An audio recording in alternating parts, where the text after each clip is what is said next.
ہمارا ملک اور پورا عالم ظلم و انصاف اور کفر و اسلام کی طویل کشمکش کے آخری فیصلہ کن مرحلے میں داخل ہو چکا ہے۔ پھر دہراتا ہوں،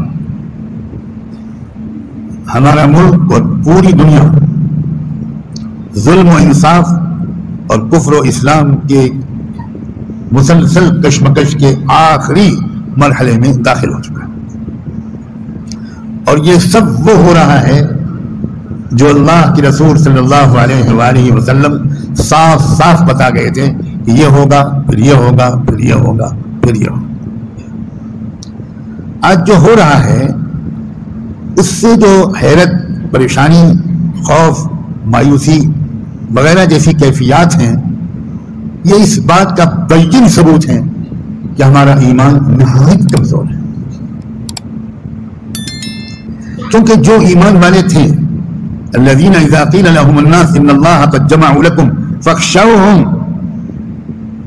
جب ان سے کہا گیا کہ دنیا بھر کی قومیں یا عرب کے جزیرے کے قبائل وہ تم سب کے خلاف ایک اتحادی طاقت بن چکے ہیں، لہذا ذرا احتیاط سے کام لینا، فاخشوہم، ذرا ڈر کا ماحول ہے بھائی، احتیاط رکھنا۔ تو ان پر کیا تاثر ہوا؟ فزادہم ایمانا، ان کا ایمان اور بڑھ گیا۔ وقالوا ھذا ما وعدنا اللہ ورسولہ، ان کا رد عمل یہ تھا کہ ہمارا ایمان تو اور بڑھ گیا، اس لیے کہ اللہ کے رسول تو یہ بتا کر گئے تھے، یہی تو اللہ نے ہم سے کہا تھا، یہی رسول نے ہم سے کہا تھا۔ ہمارا ملک اس مرحلے میں داخل ہو گیا ہے، میں اپنے اس موضوع پر واپس آؤں تاکہ زیادہ وقت نہ لگے، کہ جس میں حال تو بہت ایسا نظر آتا ہے کہ جس میں امتحانات اور آزمائشیں ہیں، اندیشے ہیں، خوف ہے، اور حکمت اور مصلحت کے نام پر بزدلی ہے۔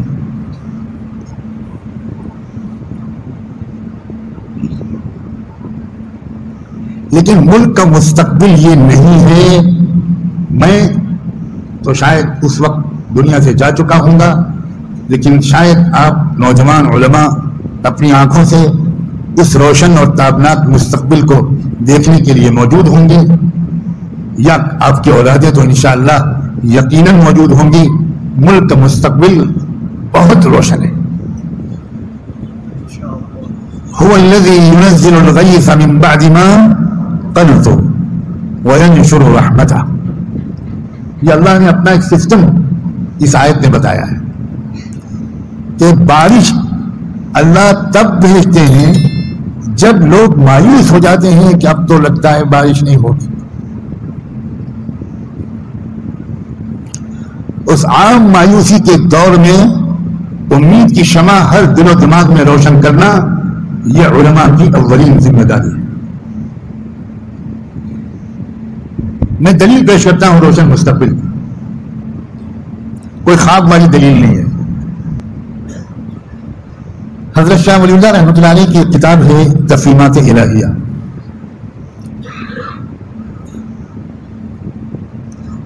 ایک باب اس میں انہوں نے یہ قائم کر کے سمجھانے کی کوشش کی ہے کہ نبوت محمدی وہ نبوت ہے جس کے ذریعے سے کچھ قوموں کو ہدایت بھی ملی اور دنیاوی اقتدار اور سر بلندی بھی ملی، دونوں چیزیں ملی۔ پہلی قوم کے طور پر انہوں نے قریش کا تذکرہ کیا ہے، اس کی تفسیر مجھے اس مجمع میں بتانے کی کوئی ضرورت نہیں۔ قریش کس حالت میں تھے، بنی اسماعیل اور عرب کس حالت میں تھے؟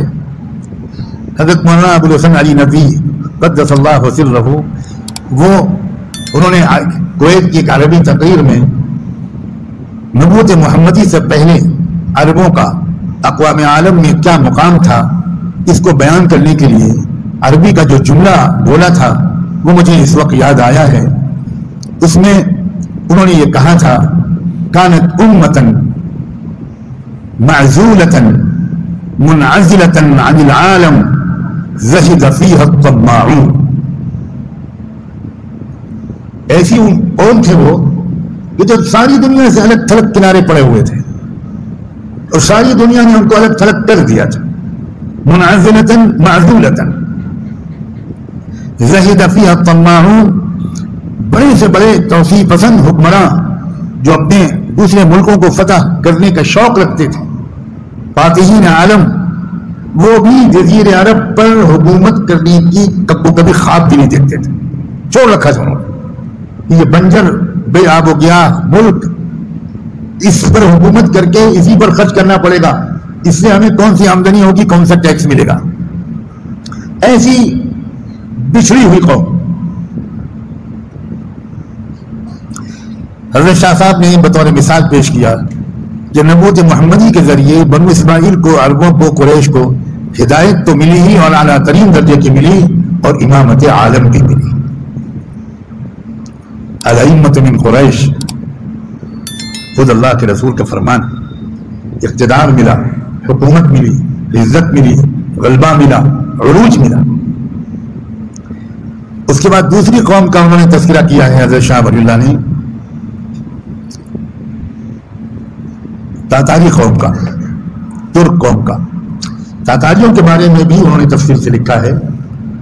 یہ تاتاری ایک وحشی قوم تھی، غیر مہذب، اقوام عالم سے ان کا کوئی رابطہ ہی نہیں تھا، کچھ نہیں، بالکل جنگلی لوگ. پھر تاتاریوں کو اللہ تعالیٰ نے ہدایت سے بھی نوازا، اور پھر اس کے بعد دنیا کے شاید 3/4 رقبے پر ان کی حکومت قائم ہوئی. ہمارا پورا بر صغیر، وسط Asia, Uzbekistan, Tajikistan, Kazakhstan, Kyrgyzstan, کہاں کہاں ان کی حکومت ہوئی. یہ تو ماضی کی 2 قوموں کا تذکرہ حضرت شاہ صاحب نے کیا، قریش اور قوم تاتار. اس کے بعد عجیب و غریب بات لکھی، اور یہ کہتے ہوئے لکھی ہے کہ وَالَّذِي أَعْتَقِدُ مِنْ صَمِيمِ قَلْبِي اعْتِقَادًا جَازِمًا، اس قسم کے الفاظ کہ میرا صمیم قلب سے پختہ اعتقاد ہے، یقین ہے، ایمان ہے، عقیدہ ہے، أَنَّهُ إِذَا تَمَّ غَلَبَةُ الْهِنْدُوسِ عَلَى إِقْلِيمِ هندوستان غَلَبَةً تَامَّةً مُسْتَقِرَّةً وَجَبَ فِي حِكْمَةِ اللَّهِ تَعَالَى أن يلهم زعماءهم أن يتخذوا الإسلام دينا.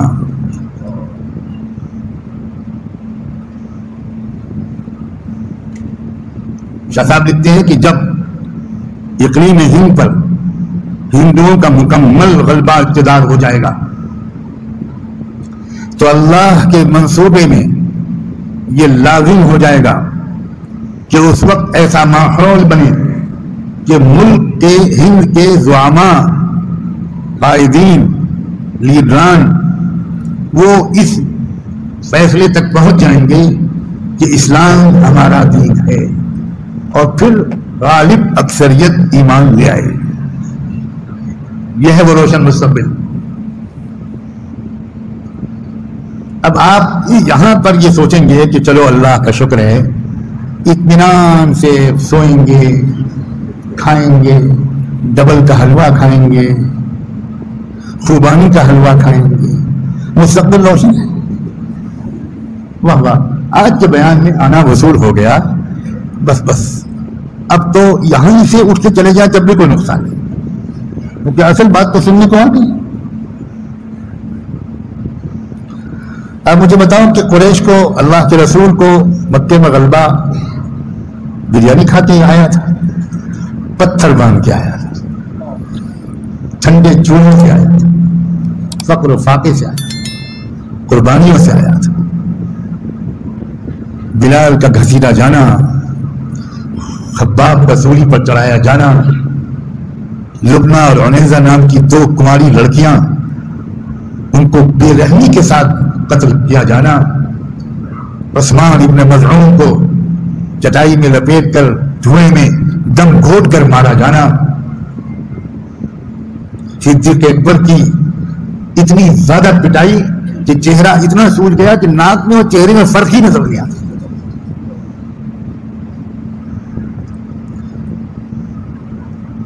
خود رسول پاک صلی اللہ علیہ وآلہ وسلم کی کیا کیا گزری ہے. نہ مجھ میں بولنے کی سکت ہے نہ آپ میں سننے کی. ظاہری طور پر آپ کے دو سہارے تھے مکی زندگی میں، جس کی وجہ سے لوگ چاہنے اور خواہش کرنے کے باوجود رسول اللہ کو زیادہ جسمانی اذیت براہ راست زیادہ نہیں پہنچا پاتے تھے. وَإِذْ يَمْكُرُ بِكَ الَّذِينَ كَفَرُوا لِيُثْبِتُوكَ، کیا کیا قرآن نے بیان کیا، اَوْ يُقْعِدُوكَ اَوْ يُخْرِجُوكَ وَيَمْكُرُونَ وَيَمْكُرُ اللَّهُ وَاللَّهُ خَيْرُ الْمَاكِرِينَ.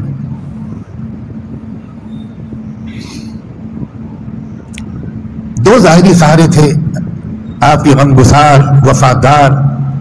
یہاں ایک صاحب نظر، صاحب بصیرت، صاحب فراست، انتہائی ذہین اور سمجھدار، پاک دامن آپ کی شریک حیات سیدہ خدیجہ الکبریٰ رضی اللہ عنہ.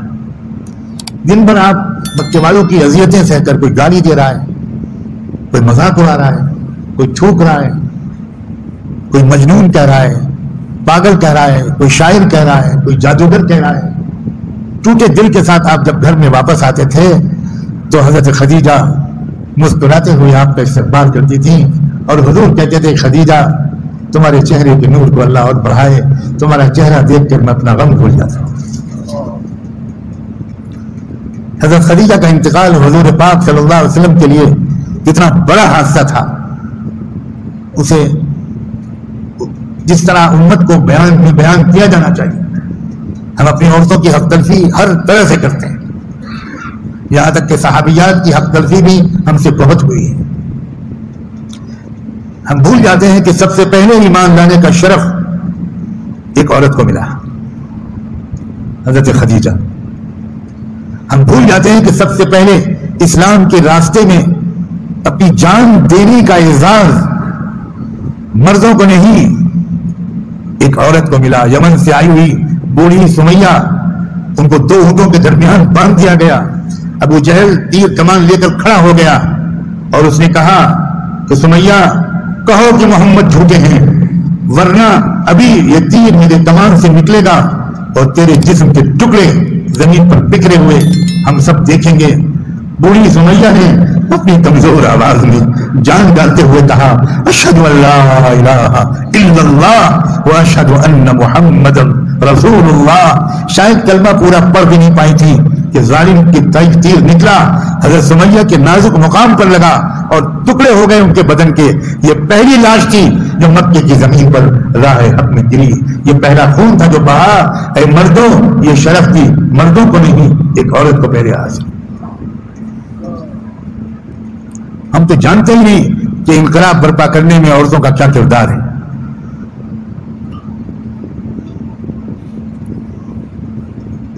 اللہ اکبر.